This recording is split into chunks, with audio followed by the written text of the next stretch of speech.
Alrighty, y'all, we're back at the climbing gym abroad. Not much has changed but the location, because yet again I find myself hyperfixating on one problem for the majority of the session and absolutely gassing out. I didn't get very far in the first 4 attempts because, as usual, I just went straight to the wall and didn't really read the problem. On the 5th attempt, I decided to spice things up a little bit and bring my right foot up to cross in.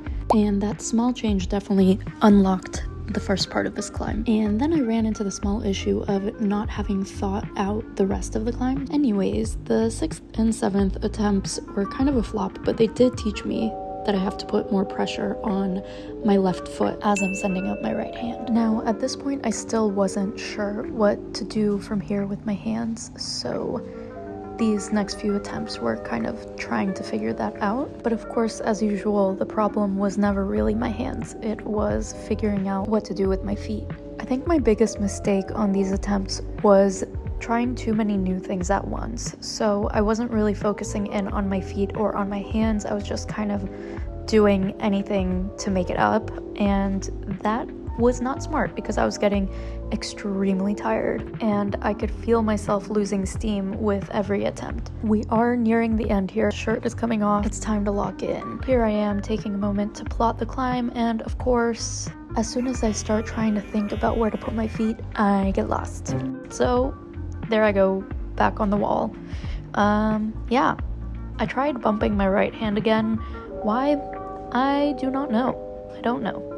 It was after this attempt that I really took a moment to sit and reflect and realized there was a tiny little foothold that I could place my left foot on and then throw my right hand up from there. And holy crap, I was exhausted by this point, but finally reaching that second to last hold gave me hope that I could finish this climb, because you know what they say, if you can reach it, you can grab it. Taking a little break to refuel before the next attempt. This is one of my favorite chocolate bars. It's called Twist. If you know, you know. And here we go. Guys, I knew I was nearing the end because honestly, I didn't have much left in me.